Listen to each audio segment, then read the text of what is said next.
This was one of those after the press conference that Joe Biden had when he was in Europe for the G7 conference.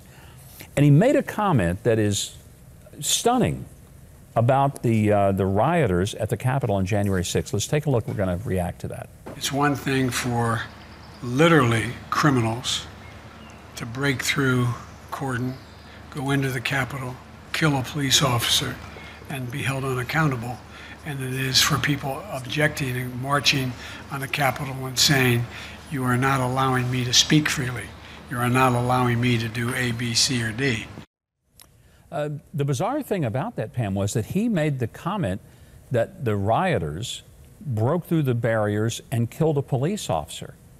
You'd think that the President of the United States would know there was no police officer killed at the riot. There was this thought that there was originally. Brian Sticknick, who supposedly was killed, turns out he died of a stroke. It had nothing to do with what happened on January the 6th. That's what the autopsy showed. Let's go to that phrase that left loves, follow the science. Well, the science was an autopsy, and the science said he was not murdered at the Capitol, and that what happened at the Capitol had nothing to do with his death. It was a stroke. It happened the day after. And the only person who was killed at the Capitol was a Trump supporter, an unarmed Air Force veteran named Ashley Babbitt. She was the only fatality that day, and she was killed by a Capitol police officer, who, by the way, has still never been identified.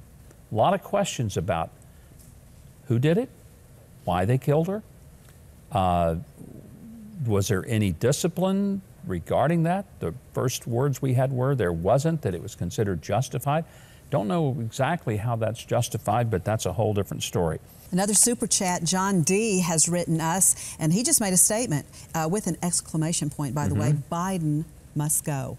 That's it. Well, some of us thought that before the election would have been the appropriate time to do it. But it's very evident, I think, watching, that he's just not up to the task. I'm not sure if he knows where he is a lot of the time, and I'm not trying to be unkind about this, but in fact, I think we have this. I believe we do.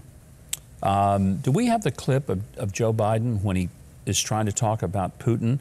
Yeah, I believe it's clip number 3, and he absolutely loses himself for 8 solid seconds. Let's see if we can pull that up. And if Ronald Reagan said trust but verify, what do you say to Vladimir Putin?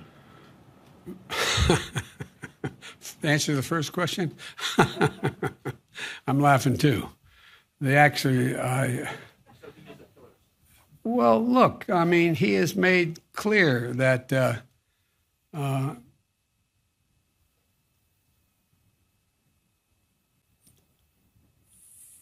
answer is, I believe he has in the past essentially acknowledged that he was, there are certain things that he would do or did do. Pam, the first time I heard that, I thought the audio had gone out on my television. I thought, exactly my response. Who hit the mute button here? What's going on? And I realized he just completely lost his train of thought.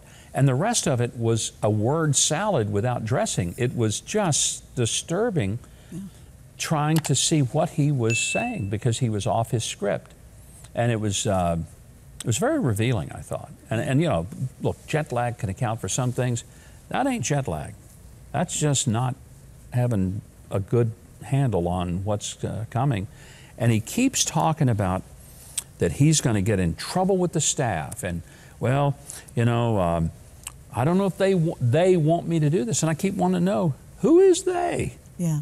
Who the heck are these people behind the curtain who are telling Joe when he can talk and what he can say? I'm thinking, Joe, don't know if anyone has let you know this, but you are the President of the United States. You don't have to ask anybody's permission if you want to say something.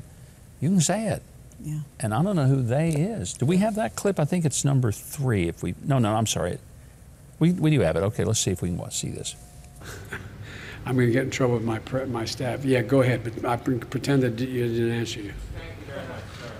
You have often said repeatedly that America is back. Yes. At the same time, you've kept in place some Trump-era steel and aluminum sanctions. And I wanted to ask you, when you're having these conversations with European allies who are very concerned about these sanctions, how do you justify that? And what are your plans? 120 days. Give me a break. Need time. Thank you guys. Thank you so much. Thank you guys. Thank you. Once again, it's I don't know if they want me to say this.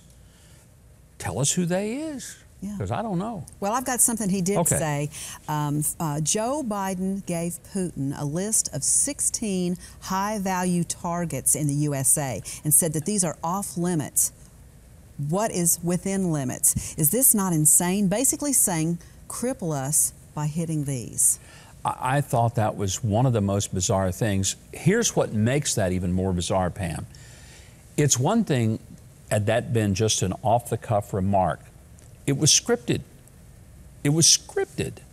So that means that his entire communication staff had all sat down and compiled the list of 16 things that they say to the Russian president, you can't do these. Might as well have been MC Hammer. You can't touch this. But what they're basically saying is, you can touch everything else. No consequences, but these 16, and then not sure what the consequences are going to be, but you can't touch this. Frankly, I think what he should say is, you don't touch anything in this country. You touch nothing that belongs to the United States or any one of the 330 million of its people, whether it's their Visa account or whether it is what they ordered online at Domino's Pizza. Don't touch any of it. And if you do, we're going to shut you down. That's what you tell him. You don't tell him, now we got a list here, we worked on it, it's 16 things here that you can't do. No, you don't give the Russians any slack. I was stunned by it. Yeah. Well, I want to make sure we get this one in. Biden and Harris haven't visited the border yet, and Trump is before them. Well, it's bizarre. You know, I don't understand how you can say I'm in charge of the border as Joe Biden is as president. He assigns that duty to Vice President Kamala Harris, and she doesn't go either. She goes to Guatemala, she goes to Mexico, and she cackles and chuckles with Lester Holt that she hadn't been to Europe either. You can see it. Here it is right here. Okay. Do you have any plans to visit the border? At some point, you know, we are going to the border. We've been to the border. So this whole thing about the border, we've been to the border. We've been to the border. You haven't been to the border. And I haven't been to Europe.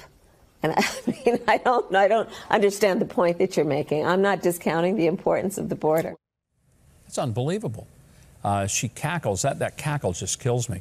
But, you know, I think the closest that she has to going to the border is going to Taco Bell because she heard their commercial slogan was run for the border. So she thought that going and getting a Tostito there was somehow equivalent to inspecting the border and the security of the southern U.S.